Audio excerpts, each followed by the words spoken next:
Hello student, आज हम बात करेंगे हेपेटाइटिस की। हेपेटाइटिस हम जानते हैं कि लीवर से रिलेटेड डिजीज़ होती है जो वायरल इन्फेक्शन तो होता है, जिसमें वो लीवर हमारा इंजर्ड हो जाता है।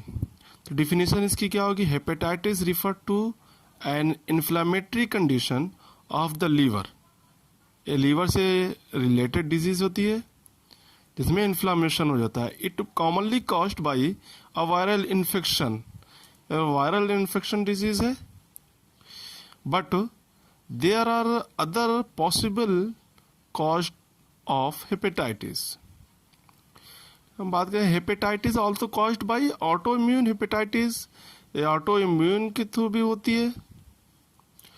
And hepatitis that occurs as a secondary result of medication, drug, toxins and alcohol. ये मेडिकेशन, ड्रग्स, टॉक्सिन और अल्कोहल की वजह से भी होती है। Autoimmune hepatitis is a disease that occurs when body make antibody against liver tissue। जब body liver tissue के अगेंस्ट एंटीबॉडी बनाने लगते हैं तो उसमें ऑटोइम्यून हेपेटाइटिस कॉज होता है। अब हम इसके बाद बात करते हैं टाइप ऑफ हेपेटाइटिस की। टाइप हेपेटाइटिस को 5 कैटेगरी में डिवाइड किया गया है। A hepatitis B, C, D, ई।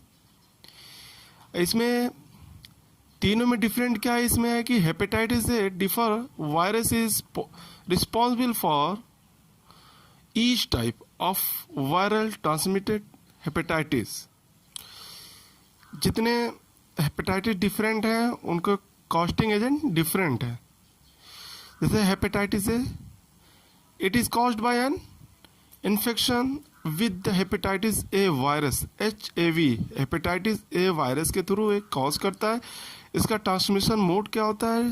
ये फूड और contaminated food and water consume करने की वजह से फैलता है। Hepatitis A also an acute and short term. Hepatitis A जो होता है ये एक्यूट एंड शॉर्ट टर्म में ही होता है। बात करते हैं हेपेटाइटिस बी। तो हेपेटाइटिस बी एक कॉज होता है hepatitis B virus. Hepatitis B virus ये फैलता है। It is transmitted through contact with infectious body fluid. Infectious body fluid से such as blood, vaginal secretion and semen. जो इन्फेक्टेड पर्सन है उसके बॉडी फ्लूइड से या फिर बॉडी से जो भी सिक्रेट हो रहा है उससे डायरेक्ट कांटेक्ट में आने की वजह से होता है। हेपेटाइटिस सी की बात करें तो ये कॉज करता है HCV, हेपेटाइटिस सी वायरस।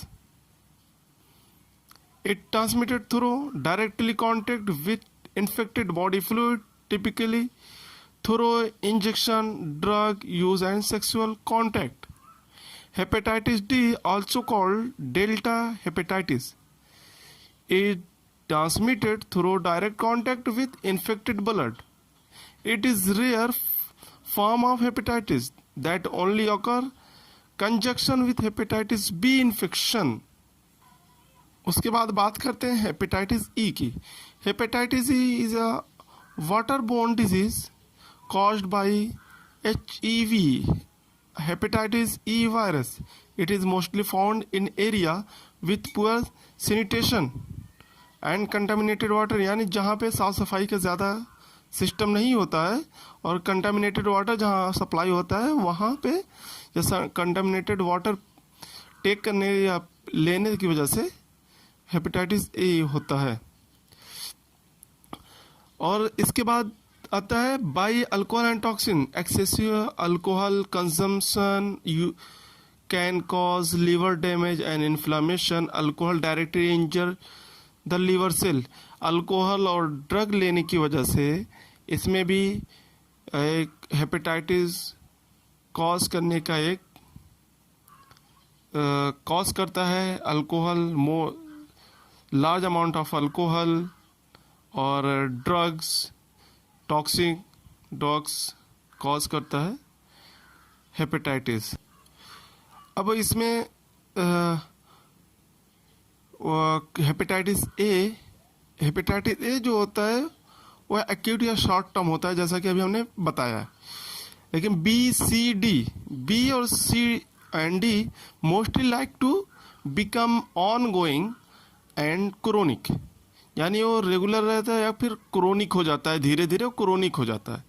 और E is usually acute but can be particularly dangerous in pregnant women.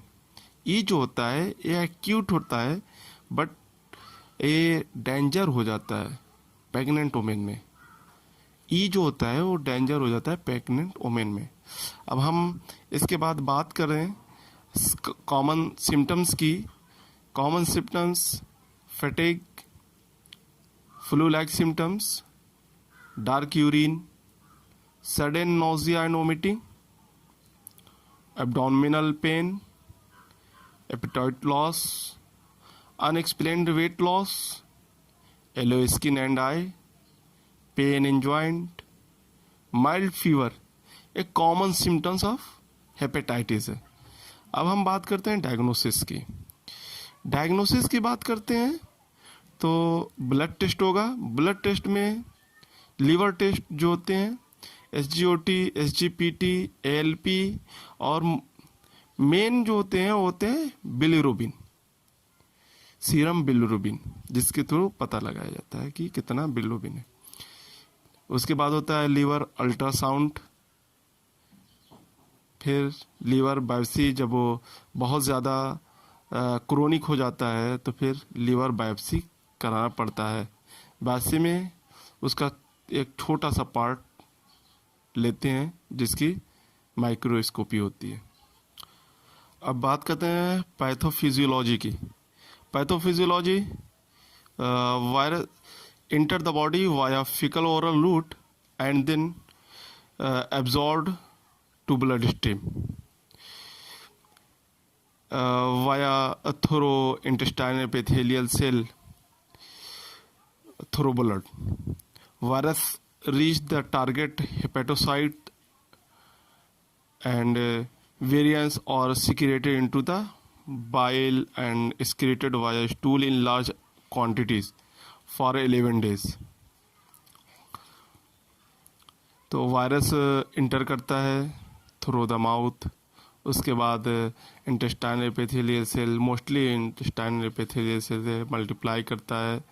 फिर उसके बाद ब्लड स्ट्रीम में पहुंच जाता है। ब्लड स्ट्रीम के बाद लीवर पहुंच जाता है, जहाँ पे वो टारगेट सेल होता है वहाँ पे पहुंच जाता है, फिर इन्फेक्टेड कर देता है। हम बात करते हैं प्रिवेंशन की।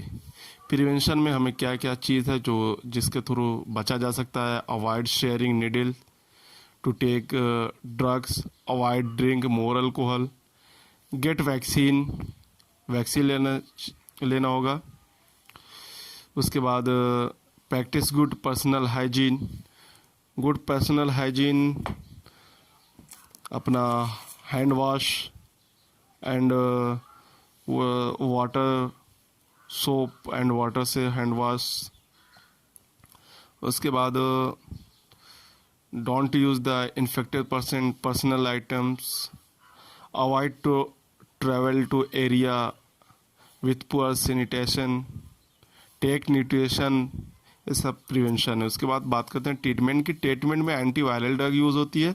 एंटीवायरल ड्रग पहले एंटिकेविर होता है, टेनोफोविर होता है, एडोफोविर होता है, ये सब ड्रग्स हैं। और उसके बाद इंटरफेरॉन इंजेक्शन यूज़ होता है मोस्टली यंग पर्सन में। उसके बाद लास्ट है लीवर ट्रांसप्लांट, जिसमें बहुत ज़्यादा हो जाते हैं उसमें लीवर ट्रांसप्लांट करना होता है। दिस इज़ ये छोटा सा टॉपिक था जिसको हमने अभी एक्सप्लेन किया। Thank you.